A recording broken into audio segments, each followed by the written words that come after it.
Donc on a vu, la semaine dernière, que au repos, lorsque je fermais les yeux, ou quand, en tout cas, pas vraiment quand je fermais les yeux, mais quand je cassais la fusion, donc en gros, si je cachais un œil, si je mettais un filtre de Maddox devant les yeux, etc.,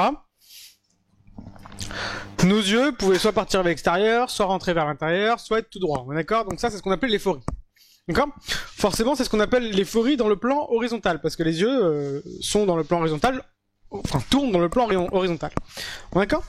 Mais quand je ferme les yeux, ou quand je cache un œil, ou en gros quand je brise la fusion, qui me dit que les yeux restent à la même hauteur? Et qui me dit que il n'y en a pas un qui monte, un qui descend, etc. Donc en gros, l'éphorie, c'est dans le plan horizontal, et ça peut exister aussi dans le plan vertical. Ça va pour tout le monde?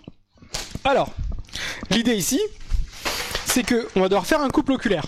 D'accord? Mais si vous êtes en vue de dessus, vous n'allez pas voir si mes yeux ils montent ou pas, parce que ça va rester dans le même plan. Donc qu'est-ce qu'on va faire? On va me regarder de profil. D'accord? Alors le problème quand vous me regardez de profil, c'est que vous voyez les deux yeux, mais ils sont l'un derrière, il y en a qui cachent l'autre. Vous voyez, vous comprenez bien.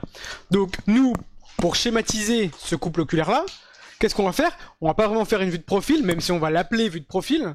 On va faire ce qu'on appelle une vue de 3/4. En gros, vous allez avoir un œil qui va être là et un œil qui va être légèrement en avant. Vous voyez un peu l'idée? Donc, la vue de profil, concrètement, on va la faire comme ça. On va prendre un globe oculaire de profil, l'œil droit par exemple, et un globe oculaire de profil encore, mais l'œil gauche. Alors l'idée c'est que les deux schémas vont être en vérité séparés. C'est-à-dire qu'ils ne sont pas liés. Et donc forcément je vais faire une sorte de petit décalage pour dire, c'est pas dans le plan horizontal, mais c'est dans le plan vertical. Tout le monde comprend ça? Donc ça va être l'œil droit, ça va être l'œil gauche. Et donc c'est en vue de profil. L'idée c'est qu'il va y avoir toujours... parfait, il a la règle. Une ligne de repère qui va s'appuyer sur Q'. Bon, moi je la fais en très plein, c'est en pointillé, hein, mais bon. Q' droit. Et ici, pareil.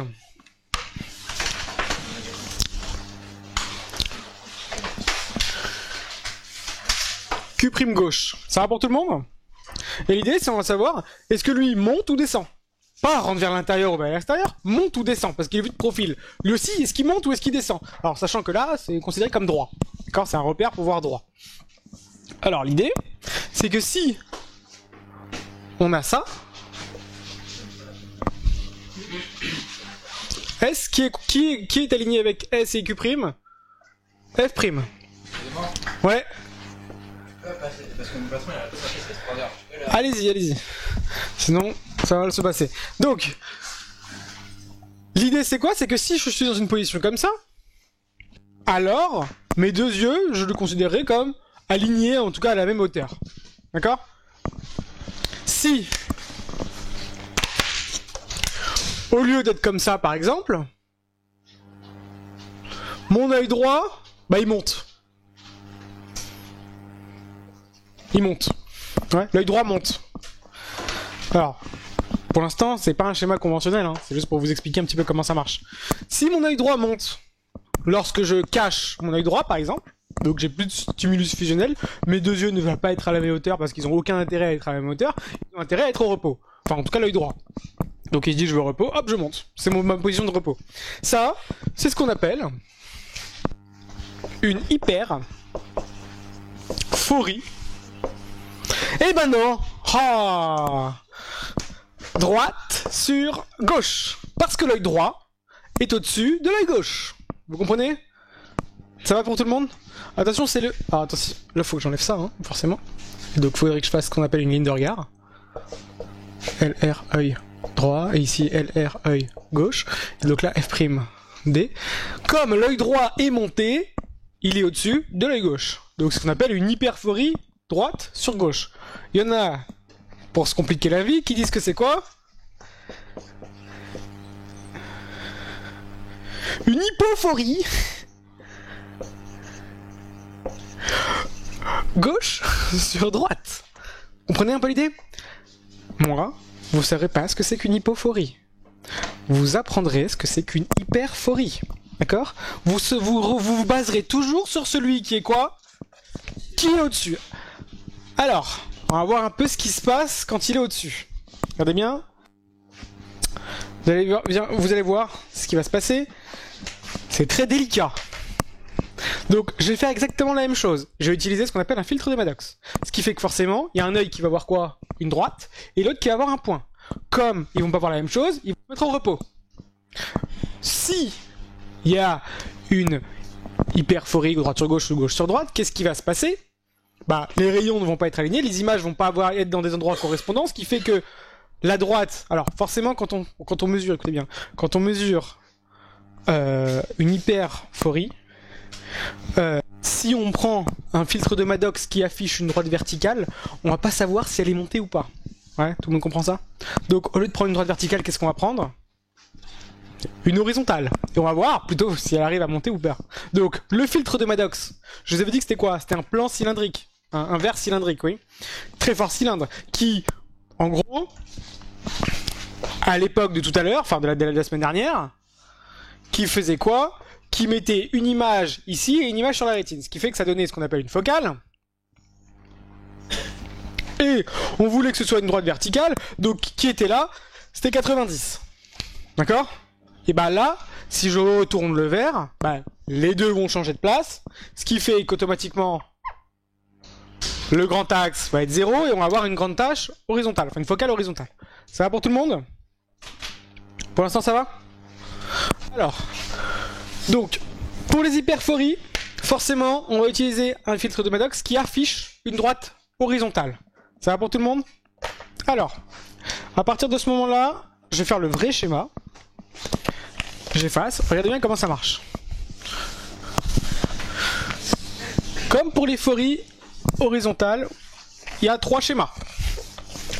Alors, le premier schéma, bah, on va voir un peu comment ça se comporte. Donc on fait le couple oculaire, donc schéma du couple oculaire. Mais attention, vous direz que c'est en vue de profil, même si c'est en vue de 3/4 en réalité. Et vous direz quoi? Bah là, il y a Q' droit. Et là, il y a Q' gauche. Alors, c'est pas faux de les aligner. Mais c'est faux si vous les alignez et que vous mettez un trait entre les deux. Vous voyez ce que je veux dire? Vous considérez qu'en gros, ils sont liés. Non, pas du tout, ils sont pas liés. C'est deux schémas qui sont complètement indépendants. Il y a l'œil gauche et il y a l'œil droit. Les deux sont en vue de profil, ce qui fait qu'on met un seul titre pour les deux schémas. Alors, on va prendre des rayons. Donc les rayons, forcément... Non, c'est bon. Les rayons viennent d'où? Bah de l'infini parce que l'objet est considéré à l'infini, et automatiquement on va faire en sorte que les rayons viennent à la même hauteur que le couple oculaire. D'accord? Donc il va être très souvent aligné avec la ligne de repère de l'œil. Ça va pour tout le monde? C'est pas l'axe optique, hein, c'est la ligne de repère de l'œil. Donc un rayon venant de l'infini. M. Alors, si j'ai des lunettes c'est ML, si j'ai pas de lunettes c'est MM, d'accord? Mais là bon, je vais prendre sans lunettes histoire de que ce soit plus simple pour vous. Ça va pour tout le monde? Automatiquement c'est qui lui? M', D. M, qui est à l'infini aussi, pour l'œil gauche, va donner M', G. D'accord? Ça va pour tout le monde? Forcément si c'est des rayons, on met des flèches, sinon c'est 0. Je vais maintenant positionner un filtre de Maddox. On y va, je mets un filtre de Maddox. Forcément, je le mettrai sur l'œil droit de manière quasiment systématique. Et qu'est-ce qui va se passer? Alors, forcément si j'ai un filtre de Maddox sur l'œil droit, l'œil gauche va être ce qu'on appelle l'œil fixateur. Donc, en gros, il va dire quoi? Je fixe le point lumineux. Je fixe le point lumineux. Donc, ma cornée s'aligne avec le rayon. Si ma cornée s'aligne avec le rayon, qui va être aligné avec le rayon aussi? F'G. Ça va pour tout le monde? Je vous rappelle, S, Q' et F' sont toujours alignés. Ouais. Ensuite, qu'est-ce que je vais faire? Donc, c'est bien que vous preniez aussi des réflexes après. Bon, moi je les prends pas tout le temps, mais après, c'est bien de dire que automatiquement, quand vous placez F', vous placerez directement automatiquement Voilà. La ligne de